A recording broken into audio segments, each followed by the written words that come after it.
In the summer of 2009, a woman vanished into the Oregon mountains and was never seen again. Search teams combed the area for nearly 2 weeks.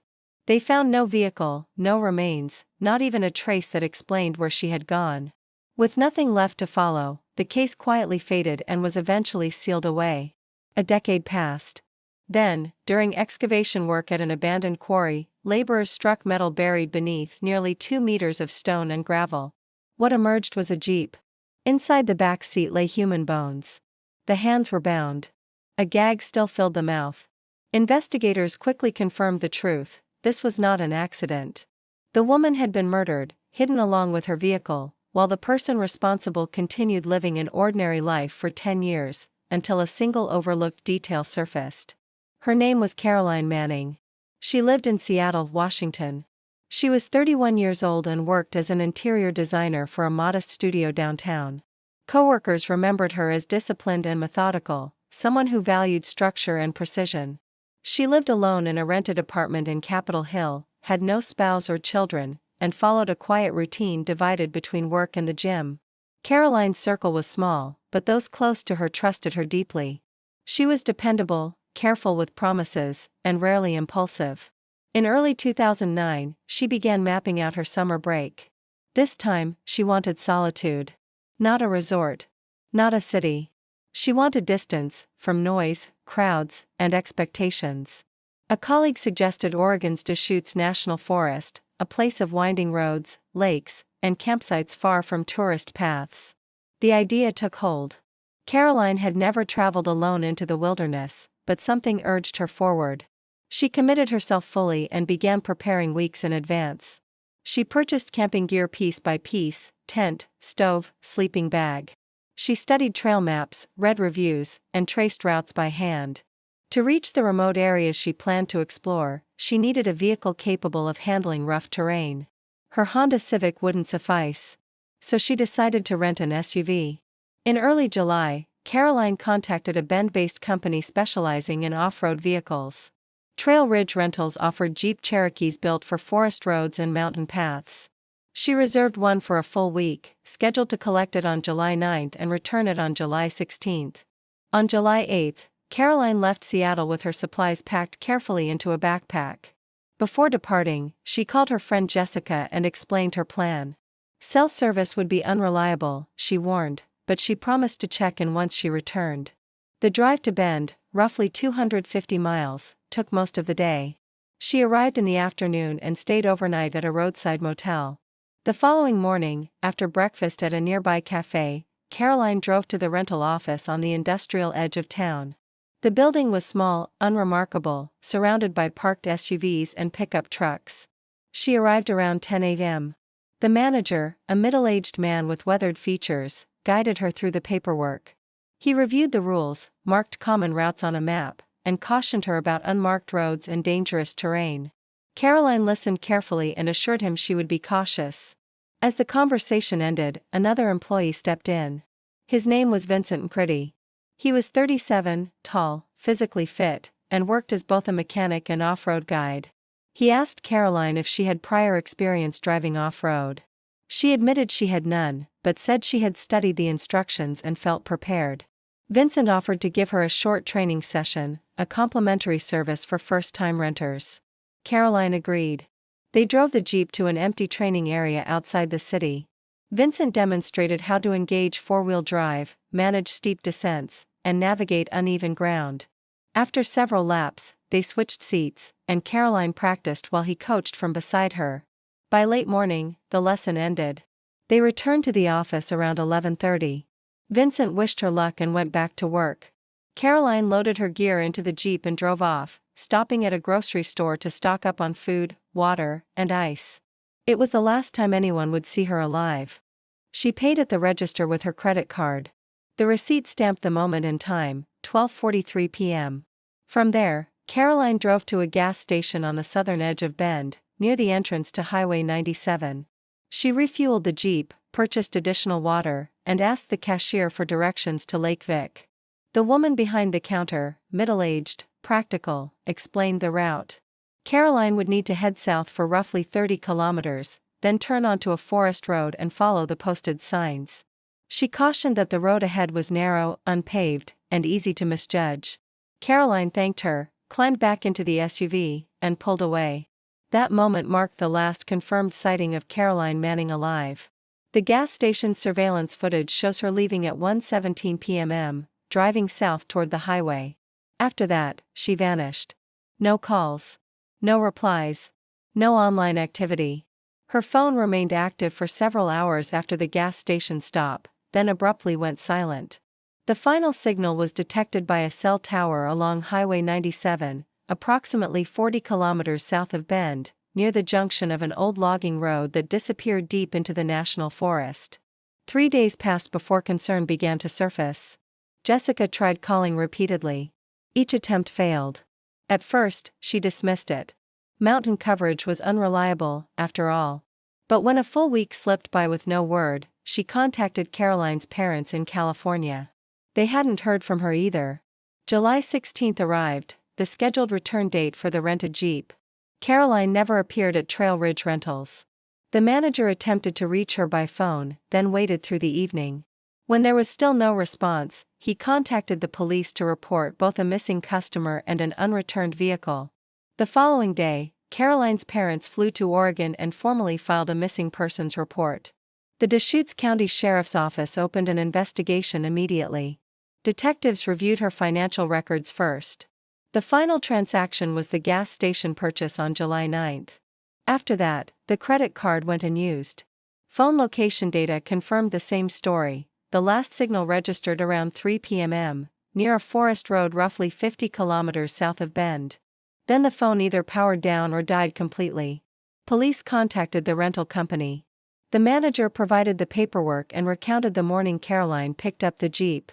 He described her as calm, composed, and untroubled. He also mentioned that one of his employees, Vincent McCrae, had shown her basic off-road driving techniques before she left. Vincent was questioned later that day. He confirmed the short training session at a vacant lot outside the city. It lasted close to an hour. He said Caroline appeared confident, focused, and prepared. He noticed nothing unusual and had no contact with her afterward. Investigators requested surveillance footage from the rental office. There were no cameras inside the building. Only the parking lot was recorded.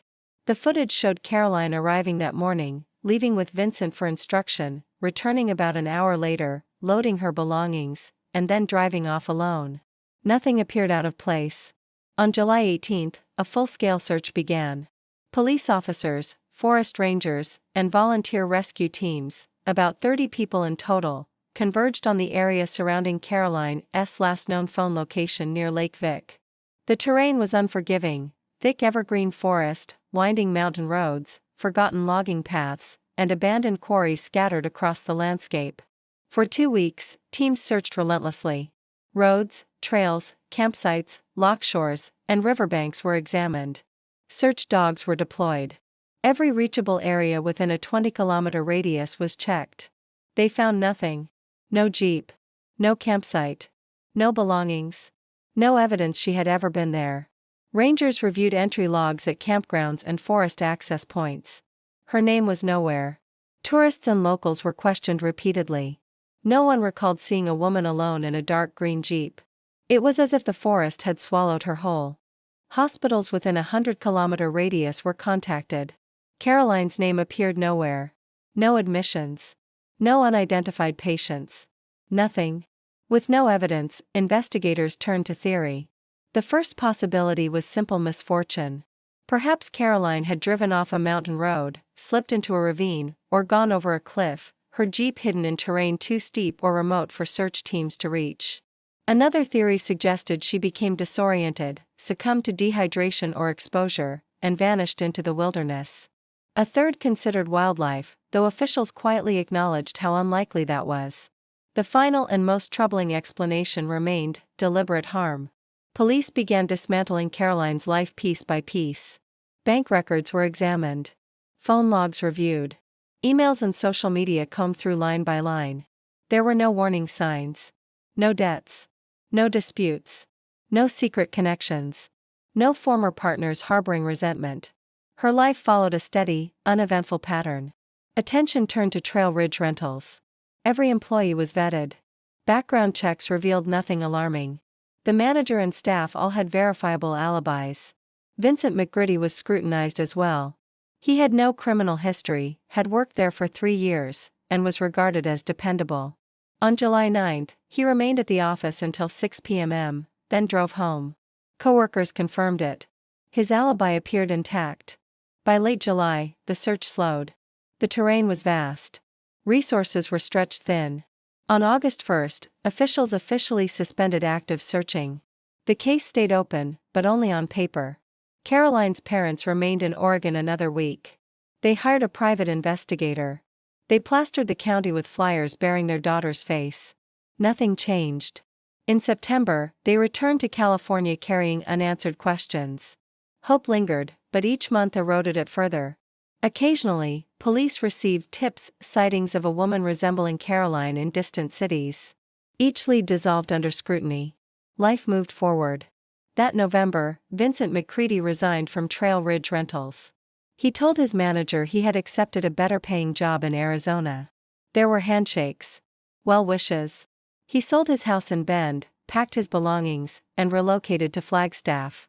There, he found work as a mechanic at a truck service station and quietly began again. The Caroline Manning case drifted into the background. Detectives reviewed the file from time to time, but no new evidence emerged. In 2010, the case was formally categorized as a missing person. The prevailing conclusion suggested an accident or fatal disorientation in an unreachable part of the forest. Her parents never accepted it.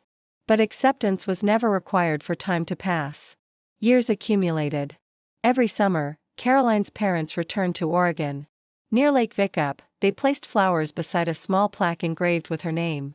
Jessica did the same in her own way, posting each anniversary online, hoping memory itself might summon truth. Tourists continued to arrive at Deschutes National Forest. They hiked, fished, camped, laughed. None of them knew that beneath layers of earth and gravel rested a jeep, and a body sealed inside it. The site was an abandoned gravel pit hidden away from marked paths. Forgotten since the 1990s, it had been reclaimed by weeds and brush. No campers wandered there. Rangers had no reason to patrol it. It was simply empty ground.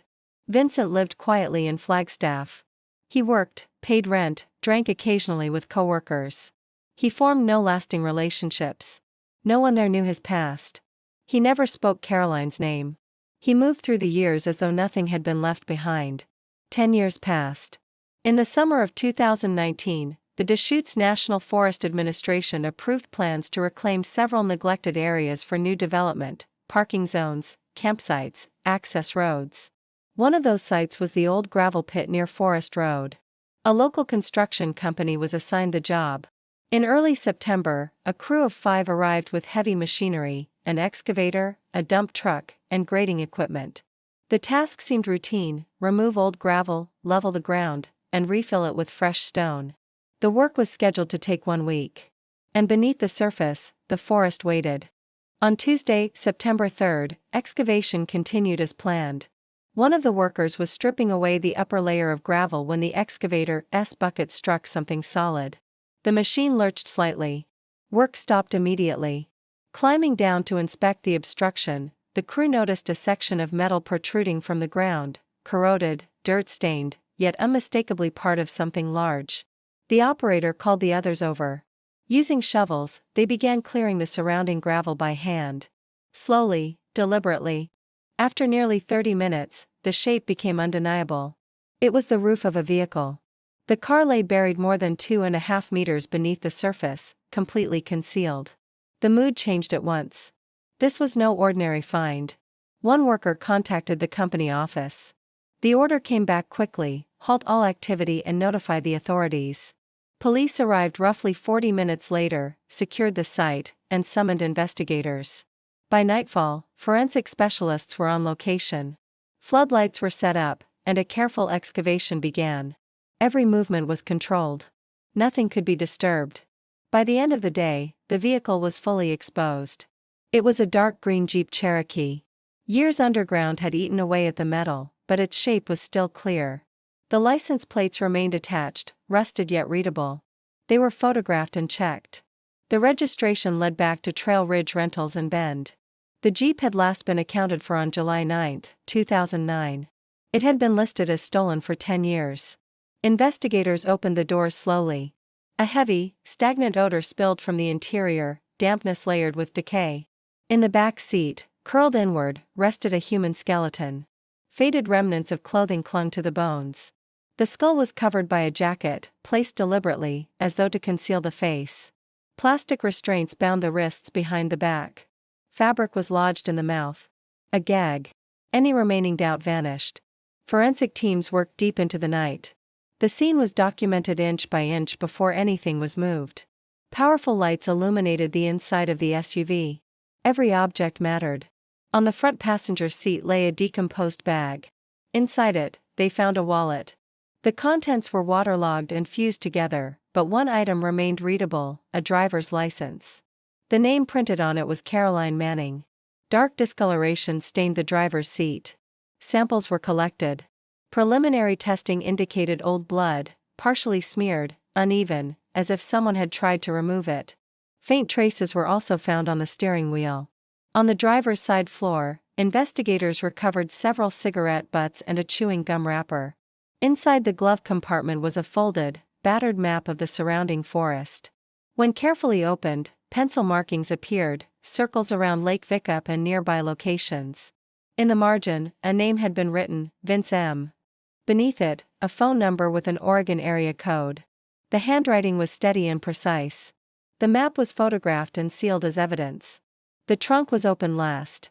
It contained only one object, a stone roughly the size of a human head. Gray. Uneven.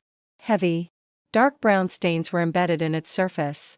Samples were taken, and the rock was bagged separately. The body was not removed until the following day, September 4. Specialists from the district laboratory carefully lifted the remains, preserving bone alignment and fabric fragments. Everything was secured for transport. The Jeep itself was loaded onto a tow truck and taken to a police facility for detailed examination.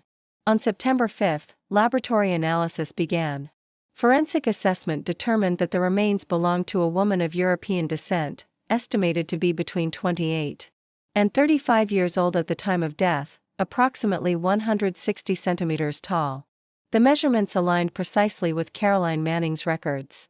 Bone samples were submitted for DNA testing. 1 week later, confirmation arrived. The profile matched a sample in the missing persons database. It was Caroline. The cause of death was ruled a homicide.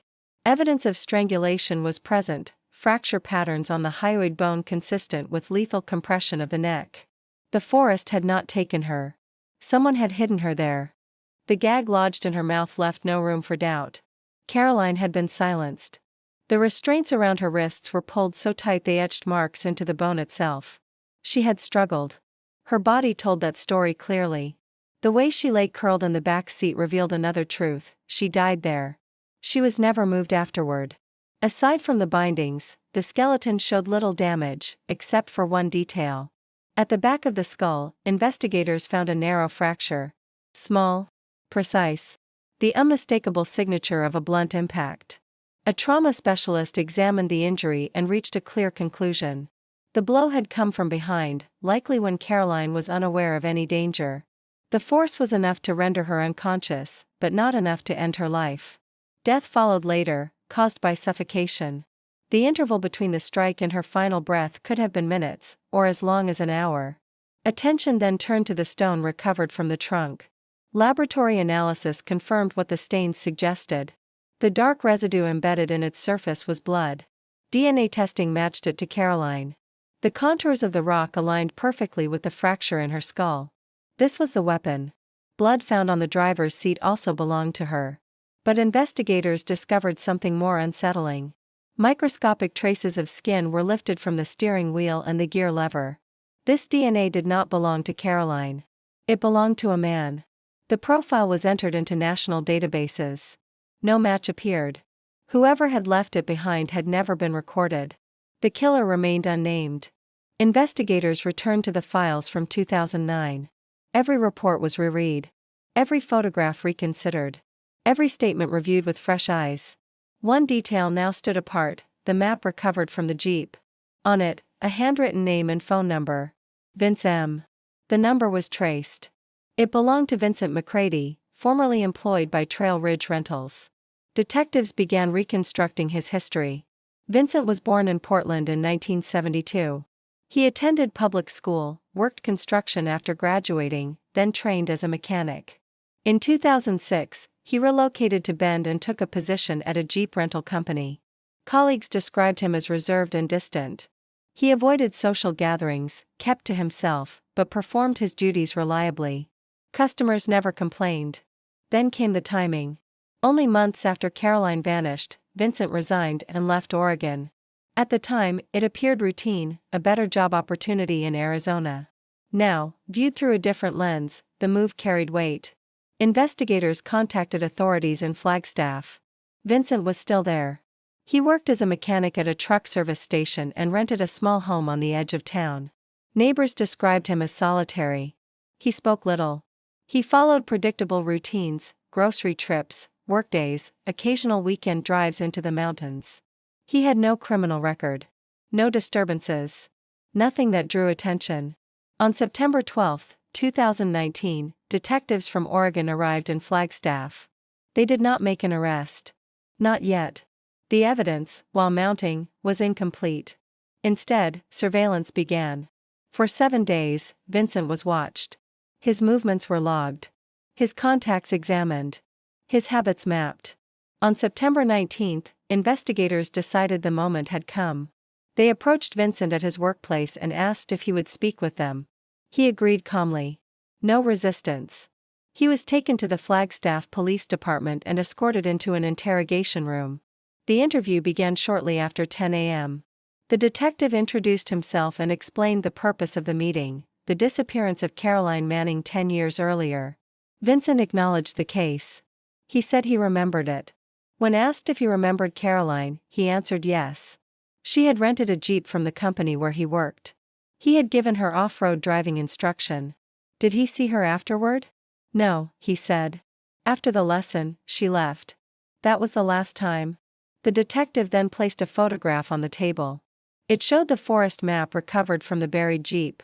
The handwritten name and number were clearly visible. "Is this your handwriting?" the detective asked. Vincent studied the image carefully. Then he nodded. Yes, he said. It was his. He explained that he had written his name and phone number on Caroline's map so she could reach him if she needed help with directions or experienced trouble with the vehicle. The room fell quiet. The past had finally spoken back. The DNA result removed all remaining doubt. Vincent had been inside Caroline's vehicle, and he had left his blood behind. The jacket taken from his garage told the same story. Under microscopic examination, investigators found traces of blood embedded in the fabric.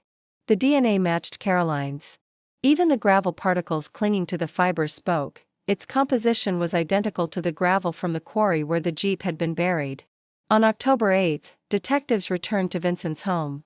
This time, they carried an arrest warrant. He was taken into custody without resistance. The charge was first-degree murder. Vincent was handcuffed, read his rights, and placed in a police vehicle. During the drive, he said nothing. He stared out the window, silent and unmoving. At the station, he was placed in a holding cell. His attorney arrived roughly an hour later. They spoke privately for an extended time. When the lawyer emerged, he informed investigators that Vincent continued to deny all accusations and would maintain his innocence. The evidence, however, told a different story. Detectives reconstructed the sequence of events. On the morning of July 9, 2009, Vincent conducted the off-road briefing for Caroline and gave her his phone number. After she left the rental office, he completed his shift and departed as well. According to notes found in his possession, he met Caroline later that afternoon, around 3 p.m., near the Lake Vickup turnoff. Why Caroline agreed to meet him remains unclear. She may have experienced trouble with the Jeep. She may have had questions about the route. Or Vincent may have offered assistance, presenting himself as a guide who knew the forest well. What is certain is that the meeting took place in isolation, on a quiet stretch of road where no one else was present. Vincent entered Caroline's Jeep under the guise of helping her. At some point, his intentions changed. He struck her from behind with a rock, rendering her unconscious. He bound her wrists with plastic ties and forced fabric into her mouth. There was no evidence to determine whether a sexual assault occurred. The passage of time had erased that possibility. What followed was clear. Vincent strangled her with his hands. Caroline died in the back seat of her own vehicle. Afterward, Vincent covered her face with his jacket, perhaps unable to confront what he had done. He then took the driver's seat and drove away. He knew the forest intimately. Years working as a guide had taught him its forgotten corners. He remembered an abandoned gravel pit, unused for decades, rarely visited. He drove the jeep there. Nearby was an old pile of gravel, likely left behind from earlier operations. Heavy equipment may still have been present on the site. Vincent maneuvered the SUV to the edge of the pile and began burying it. Using machinery, he covered the jeep layer by layer. The task took hours. By nightfall, the vehicle lay hidden beneath more than 2 meters of stone. When it was done, Vincent left the quarry. How he returned to Bend remains unknown. He may have walked through the forest. He may have hitchhiked. The distance was nearly 20 kilometers. Once home, he cleaned himself, washed his clothes, and discarded anything that could not be salvaged. He kept the jacket. The stains were faint, nearly invisible. He believed it was safe. The next day, he returned to work as if nothing had happened. When Caroline was reported missing a week later, Vincent remained composed. He spoke with police, assisted the manager, followed routines. No suspicion fell on him. Months later, as the investigation slowed and attention faded, he made his move. He left Oregon. Perhaps fear drove him. Perhaps the desire to erase the past. In Arizona, he lived quietly for 10 years, trusting that the forest would keep his secret buried. But the land remembers. The quarry was cleared. The jeep emerged. The body spoke. The evidence aligned. And now Vincent McCready sat alone in a cell, awaiting judgment. The case was transferred to the prosecutor's office. The charge was severe: first-degree murder with aggravating circumstances. The prosecution sought the maximum penalty, life imprisonment without the possibility of parole. Vincent's attorney attempted to negotiate a plea agreement in exchange for a reduced sentence. The prosecutor refused. There was no need for compromise. The truth had already been uncovered. Vincent explained that writing his name and number had been routine, standard procedure, he said. The detective asked whether Caroline had contacted him after leaving the rental office. Vincent answered without hesitation, no. The detective pressed him. Was he absolutely certain? Vincent nodded. There was a brief silence. Then the detective said they had information suggesting otherwise. It was a calculated move. In truth, no such records existed. Caroline's phone had gone dark on the day she vanished, and after 10 years, no call data remained. But the detective needed a reaction. Vincent paused. His confidence faltered. After a moment, he said he wasn't completely sure. Maybe she had called once, something minor, a question about directions.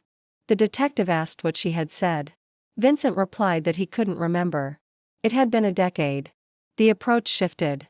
Why, the detective asked, had Vincent resigned from his job and left Bend only months after Caroline disappeared?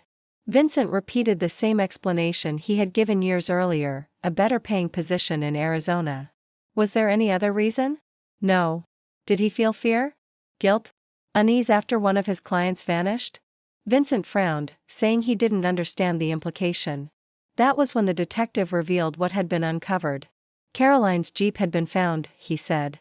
Buried beneath more than 2 meters of gravel in an abandoned quarry.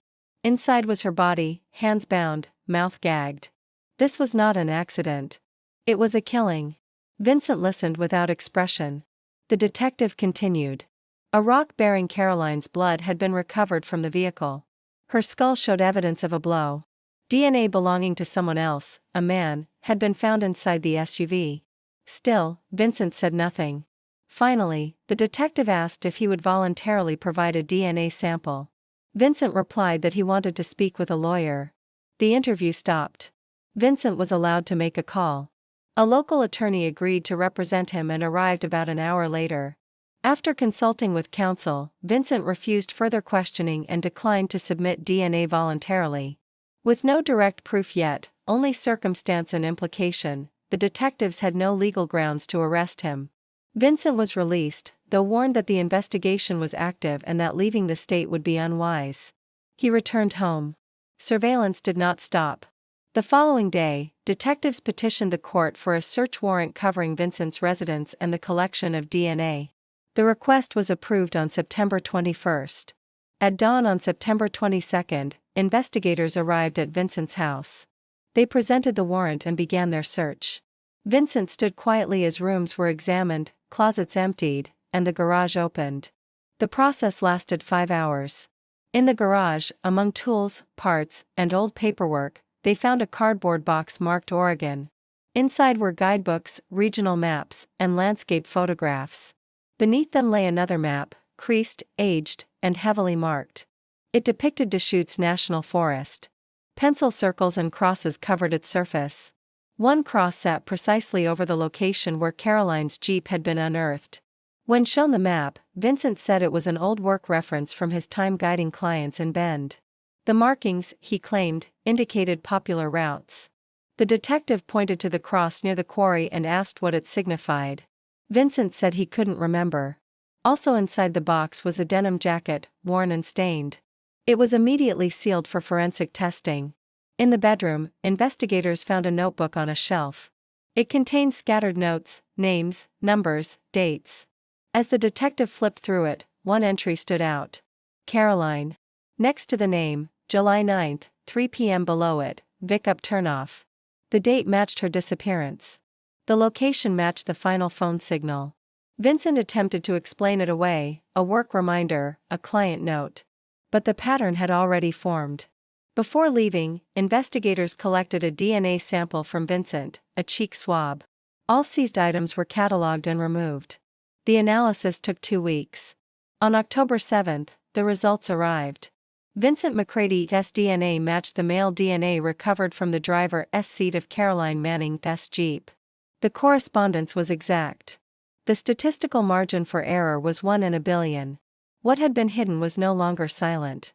The truth had chosen its moment. The trial was scheduled to begin in March 2020, but history intervened. As the world shut down under the weight of the pandemic, the courtroom fell silent. Proceedings were suspended, and justice was forced to wait. It would not resume until September 2021. When the hearings finally continued, they unfolded slowly and deliberately. Over the course of 4 months, the prosecution revealed the truth step by step. Each piece of evidence was placed before the jury with precision: DNA results, a marked map, handwritten notes, a jacket stained with blood, and the voices of expert witnesses who connected every thread. The defense attempted to dismantle the case. One by one, they challenged the exhibits, proposing alternate explanations and hypothetical scenarios. But their arguments lacked substance. None could withstand the weight of the facts. Vincent never took the stand. He remained seated throughout the trial, unmoving, expressionless. While investigators and specialists described his actions in detail, he showed no reaction. Caroline's parents were present every single day. They listened. They watched. They waited. They had come to see accountability for the life that had been taken from their daughter. In January 2022, the jury reached its decision. Guilty on all counts. The courtroom grew still as the judge delivered the sentence: life imprisonment without the possibility of parole. Vincent McCrady lowered his head. Behind him, Caroline's parents broke down in tears. Justice had finally arrived, 13 years late, but undeniable. Vincent was transferred to a maximum security prison in Arizona. He would never walk free again. At last, Caroline's family was able to lay her to rest. Her remains were cremated, and the urn containing her ashes was placed in the family plot at a cemetery in California. Her headstone bore her name, the dates marking her short life, and the words, "Beloved daughter, you are always with us." Caroline Manning's story stands as a reminder that truth does not disappear, it only waits. Had the quarry remained untouched, the Jeep might have stayed buried for decades. Vincent McCrady could have passed through life without consequence. But the earth was disturbed. Whether by chance or by fate, workers were led to that forgotten place. And what had been hidden beneath layers of stone was finally brought back into the light.